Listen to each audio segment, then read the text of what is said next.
Thank you for tuning in to another episode of Through the Storm, a show about finding hope in God through life's various trials and tribulations. Welcome to our show. We have a very special guest this evening, and we will be talking about community health. And community health is a very important topic. We're hearing a lot in the news about social justice and communities coming together to help those who are disadvantaged. And we have an expert and professional with us tonight, Miss Arthelia Brucetta White.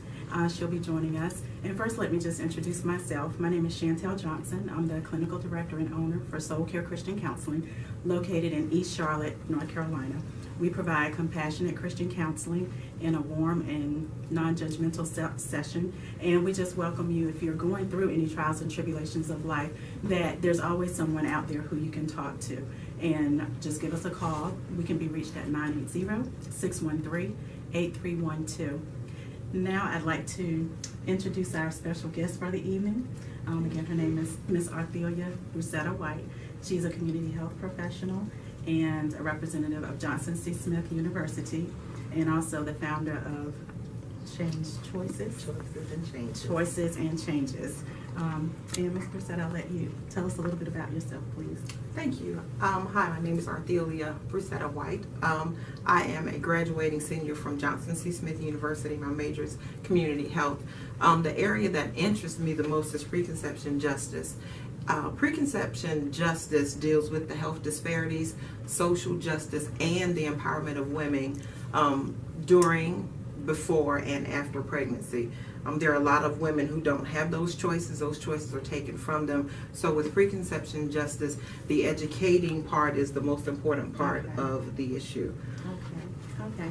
And could you tell us a little bit about how you became interested in the topic of preconception justice? As an African American woman, I enjoy breastfeeding both of my babies. Mm-hmm. However, women don't have that choice. Mm-hmm. They are not educated on that information, and sometimes even in the hospitals they're not given proper training, or they're not given the choice. They are formula fed forced. And my true belief is, with the children going through the issues that they're going through, if we can catch them from birth, that is dealing with midwifery, or having our midwives to come back into the picture, our doulas to come back into the picture, because they can actually address the ethnic and cultural issues of each woman individually. Okay.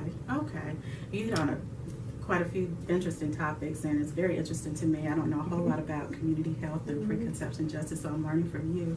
But I do know a lot of times, when we think about the human lifespan, we think of birth to death, but actually our life begins at conception, and some of your work kind of goes, along that timeline and that process. At Johnson C. Smith, there's a program. We are the preconception peer educators. The program started in 2010 under the advisement of Dr. Antonia Mead. The preconception peer educators, it is a certified organization that comes out of the Office of Minority Health. So it is federal granted and federally funded. And our purpose on campus is to actually speak with our college age students even before they conceive.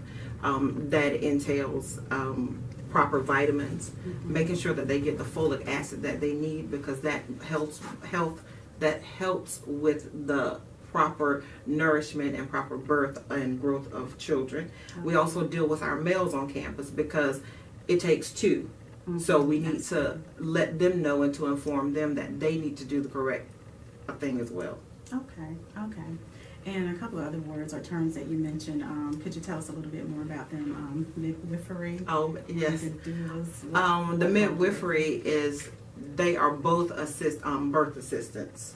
Midwifery is a little more in depth, more in detail. She does a little bit more than the doula. The doula is more of a compassionate partner during the birth cycle, during the birth process. Okay. Well, that is an awesome thing that Johnson C. Smith has put together and is, caring for it and following through with. How does that play out on a larger scale in the community, or? On a larger scale in the community, as I stated earlier, it helps our children.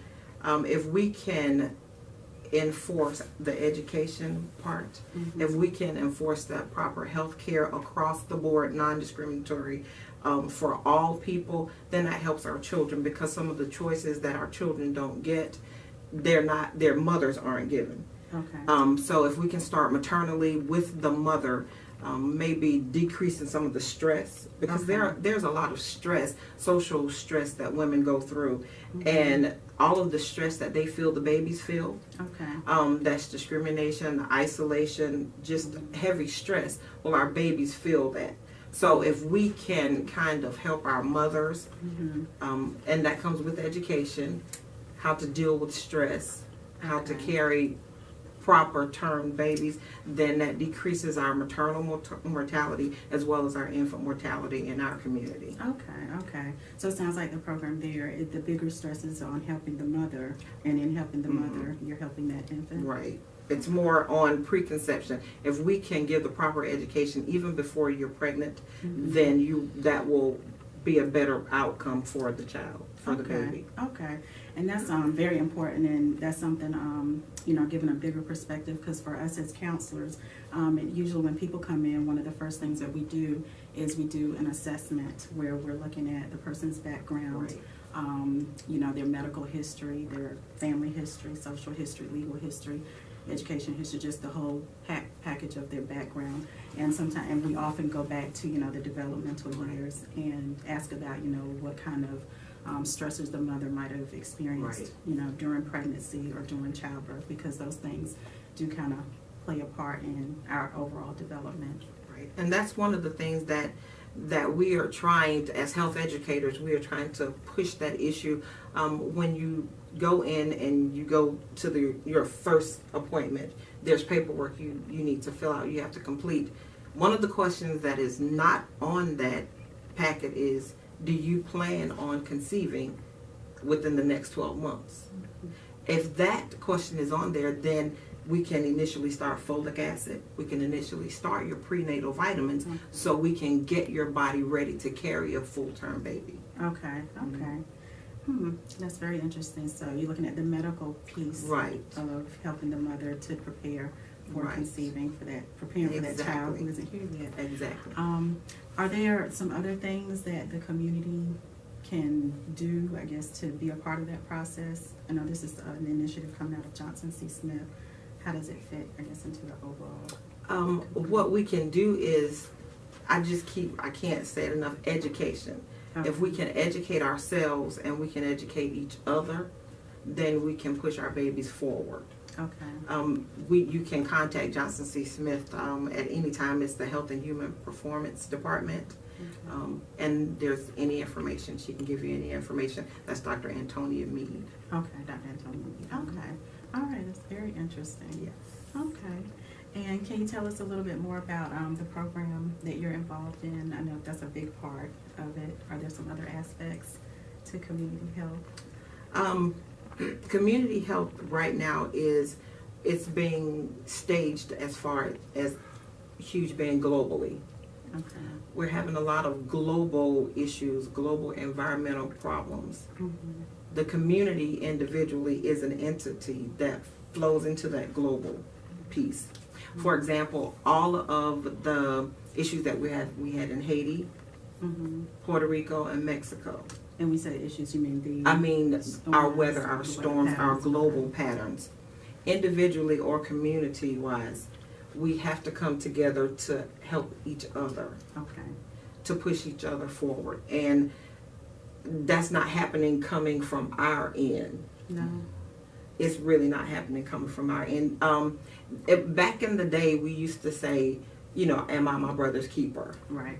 That's not happening so much. It's especially in our communities, sometimes it's you're standing on your own. And if we as a community come together, we can combat some of the things that's happening in our neighborhood, that's happening in our community, that's even happening on the global front. Okay. Because there are things that we can do to curb some of the things that are happening globally. Environmental. Let's use less plastics. I think we were talking the other day about the straws. People don't even realize that how straws are going to destroy us because they don't break down. Yeah, but can you everybody explain get it a little bit more? but everybody gets a straw when you come through the drive-through. Right. It should be an option. You know, just like now, if you don't want a condiment, they ask you, do you want ketchup? Do you want mustard? They should ask, do you want a straw? Because that's going to take over our landfill. As opposed to just giving it to you. just giving it to you. Okay. And I believe in Arizona is one of the states that actually started the initiative. They asked, would you like a straw? Okay. It just takes a little more time to flip the lid, but you're saving some stuff if you don't get a straw. Okay. And can you talk a little bit more about what we're saving? I know you mentioned the landfills. The landfills and our fossil fuels is sustainability. Because if we keep doing what we're doing to our globe, to our environment, the way at this rate, we only have about 130 years left of fuels and sustainability. Oh wow, wow! So it's a lot of different connections. It's a lot of connections. Yes, that start not just with the individual, but it does start with the individual. Right, with the individual, and it spreads globally. Okay. Okay, I know part of the Christian faith, in the New Testament, the disciples asked, what was the greatest commandment? And Jesus said to love God with all your heart, mind, and soul, and to love your neighbor as yourself. And so, loving God is very important. But it sounds like before we can love others, we have to love ourselves. That's so it starts with the individual. That's exactly right. And then it kind of spreads out from there. Yes. Being able to take care of the community. Yes. Okay. And are there some things that you personally would like to see in the field of community health? I would love to see back in the hospitals. I just spoke about it. I completed doula training in November. We've discussed that. Congratulations. Thank you. And I think that if we put those pieces back into the puzzle, as I said, our babies will be better. Some of our babies are challenged because they're forced into some things. As I said, they're forced into formula feeding. A mother has everything that the baby needs. Right, right. Everything that the baby needs because you've come from that body. So if we can just keep everything holistic, that helps our babies, which in turn helps our generation. Okay, and when you say holistic, what do you mean? Holistic meaning, like I said, a mother has everything that a baby needs. Okay. So if she breastfeeds, then we don't have to add any more nutrients. Right. We don't have to add any more minerals. Everything that baby needs, that mom has. Okay, okay. There are some babies who can't do breastfeeding, but the predominance can. They just aren't given that option. The information and the education Right. to be able to do that. Okay, okay, that is awesome. Very awesome. And are there some other parts of the community health other than the preconception justice? Because I know your program seems to include a lot of different interesting topics that we've talked about in the past. Yes. We're sustainability. There's a sustainability village on campus. Okay. We plant our own food, and when that food is planted on Tuesdays, we take it up to the market at Beatty's Ford Health Department. Okay. So there's a farmer's market, and we actually sell the food that we plant, the food that we grow. There's an aquaponic garden there. Aquaponics, they survive on water, and the fish actually survives from the root of the plant. Okay. So in the health of community health, Johnson C. Smith is doing a lot. They sure are. They sure are, which is very impressive. And, that's very good for us to know and to let the community know about those initiatives. Okay, okay. And I know as a people, you mentioned community, I know for us specifically as African Americans, coming, before we came over here, coming from the motherland, one of our strengths back then and even now is like the family unit, like not seeing ourselves necessarily as individuals, but seeing ourselves as part of a collective, a family unit, and working together. And that's been one of the strengths that I noticed sometimes when we're doing counseling, the strength of families. Are there some ways that families can get involved in the community health initiatives? Yes. We are always doing things in the community. We've taken that community as our, I don't want to say our baby, but we've taken that community and just some of our initiatives, some of the things that we want to try or see results on, we'll go into our community and ask them the questions since they are right there. Okay. So we have included them. Okay, okay. And for the area that we live in Charlotte, in Mecklenburg County, are there any citywide initiatives that are plugged in with Johnson C. Smith, or? Not at the moment, not supporting. Okay. Not supporting. Okay. But there are always new things on the horizon. Okay, okay. That sounds very good. Sounds very good. And I'd like to ask you a few more questions, Okay. if you don't mind, Okay. about community health. And can you tell us a little bit about your backgrounds, other than getting into community health, like some of the other things that you've been involved in? Because you've done a lot. You've done direct care, working with people. You've worked in medical offices and medical settings. Can you tell a little bit about your personal background? Before I decided to go back to school at this wonderful age, I worked in the medical field 20 years. I've been a medical assistant, a certified nursing assistant, a pharmacy technician. I've done billing and coding, and all of those pieces still didn't hit what I wanted it to hit. Mm-hmm. I said I was going to do medical school. However, that is not as tangible as I'd like for it to be. I want to be able to make a change. I want to be the change agent. Right. And with community health, with preconception health, then I have that opportunity to do that. Okay. If I can teach some young ladies what they need to do pre-conception, Okay. before they conceive, then we can have full-term babies. Okay. Like I said, it will decrease our maternal mortality. We will have less women dying giving birth, because the maternal mortality of your nation says a lot. What do those numbers look like for our nation, approximately? Approximately, I can give you North Carolina. In North Carolina, there, as far as infant mortality, there are 2 in 10 babies that die Wow. from improper health, lack of knowledge, and lack of education. Moms don't know a lot. Mom may live in an area that is too far for her to go into a hospital, Okay. to go into a clinic.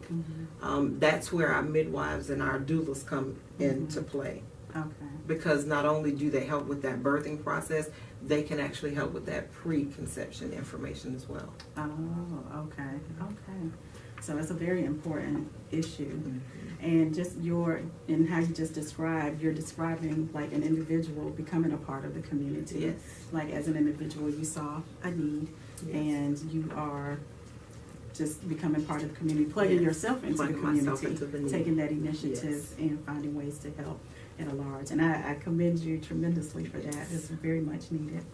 And so we have a few more minutes left, and I guess I would like to talk about how for places like mental health agencies or doctors' offices, schools, like people who come into contact with young girls or young women who find themselves pregnant. A lot of times we have crisis pregnancy situations where, it's unexpected, not wanted. Sometimes it's a surprise. And, what are some things that we could do, or some places that we could send young ladies or women to get some assistance with? The first thing that we can do, even on the, like you said, the crisis pregnancies, is actually listen. Okay. That is the first thing, to listen, and then to make sure that they're taking proper vitamins, the prenatal vitamin, as well as the folic acid. We have to incorporate the folic acid because it actually helps to build the nerves, the brain stem, Okay. the spinal cord. We need to make sure that we're talking to our males as well, because I said earlier it takes two. It takes two. Yep. And Last they, time I checked. as our, yes. And we need to make sure that we educate them on drugs and alcohol, how that affects the birth weight, how that affects the outcome of a birth. So even for the males, what they're doing, how their lifestyle Even for the impacts. males. Oh, okay, very interesting. A lot of people don't. They don't realize that. They think it's just mom, but he's 50% of that DNA. Right. So when we talk about drugs, when we talk about alcohol, stress-induced issues, all of those things transfer into our babies. Oh, okay. Wow. And so just kind of giving them the information and directing them to probably get doctor's appointments. Right, we need to make sure that they're getting proper medical care. Okay. I know in behavioral health agencies, a lot of time when young ladies come in, they're already pregnant and they are afraid to talk to someone. They're scared to talk to someone. The best thing we can do is talk and listen, because we want them to open up. Because if they clam up, then that puts them in risk as well as the baby. Absolutely. So if we can get them to open up and get them the assistance that they need, that's a better outcome for our babies. Okay. And when the mothers are looking for a healthcare provider, what are some of the things that they should look for? Is it anything in particular, or just one that listens? Okay. And that goes back to the preconception justice. We should not be herded through a doctor's appointment. If you have a concern, you're pregnant, you have a concern, you should be able to talk about your concern and not be herded through, well, I only have 15 minutes because the insurance says so. Right. So that's a part of our brown community, as we call it at school, our minority communities, that we don't understand. We have that right. And preconception justice, it gives you that empowerment. It empowers you to say, no, I have a true concern. There are a lot of babies who are not born, and a lot of mothers who pass during childbirth because they had a sincere issue, a sincere concern, but they were just passed through because, oh, you're just pregnant. No, there's a true concern. Right. And it's good to ask questions. Right. Because I think a lot of times in our community, we're conditioned to go to the doctor and think, okay, well, y'all are the experts. So you know what's best for me. I'm just going to listen and do what you tell me to. Right. And we really should be educated, knowing what's going on with our bodies. We should know our bodies. Be confident to ask those questions. Right. And that's where our midwives and our doulas come into play again. I love them because they actually take that time.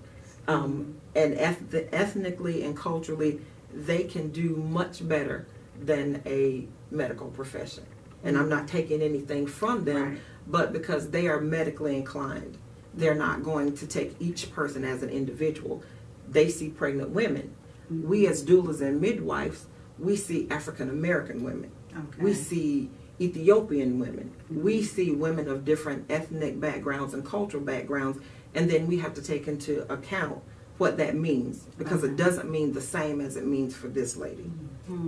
So those pieces have to be considered so that we can continue to have full-term better babies. Okay, so that multicultural competence is very important in dealing with the individual versus just seeing them as mass production. Right. Get them in, get them they're out. all pregnant. No, they're all pregnant, but they're all pregnant differently. Okay. And that's just how our God is. He sees us as individuals. He knows how many hairs we have on our head. That's right. And before the foundations of the world were formed, He knew us. He knew us. And sounds like you are plugging yourself into that process, which is a beautiful thing, because God often works through people to help other people. Amen. And so what do you see on the horizons for yourself going forward? You say you're graduating senior at Johnson C. Smith. Yay! Even though I'll graduate and I'm done in December, but I'll graduate in May. I've already plugged myself in the community. I've plugged myself into Planned Parenthood to actually see the route. A lot of people see Planned Parenthood, they think strictly abortion. Planned Parenthood is an education hub. If we can get that education out, then we can have better babies. And I keep saying that because that's my passion. I know. That is my passion, to have full-term better babies. Because if we can have full-term better babies, we have full-term African-American young ladies and young men. Amen. And be able to stop That some of can the combat, generational cycles of disease or not being here, not being healthy. So passing on good health. Right. Amen. That is very awesome work that you're doing. And I just wanted to mention also that Brucetta is the client care coordinator for Soul Care Christian Counseling, and she's been a godsend. The way she handles the clients is fabulous and wonderful. And she started on my birthday. I always say she's my birthday present. In a human form. So, well, are there any other things that you would like to mention about community health, or any last thoughts that you wanted to kind of get out there for people to know? Well, I always say if you change your choices, you'll change your mind. If you change your mind, you'll change your life. So if we can, as a brown community, and I say that because that is dear to my heart, if we can live by that and do by that, then our babies are going to be better. Amen. Our babies will be better, and our babies will be better people. Amen. And our communities will be better people and stronger, and we'll have stronger families. That's exactly right. Well, thank you very much. Thank you for having me. Thank you for coming on. Yay. I appreciate you being here, and thank you all for tuning in to another episode of Through the Storm. We will, God willing, return back next week and to be continued. And thank you again to Miss Brucetta White, and I wish you all the best in your career and schooling and education and what God has put for you to do. Amen. I receive that. Thank you. Thank you.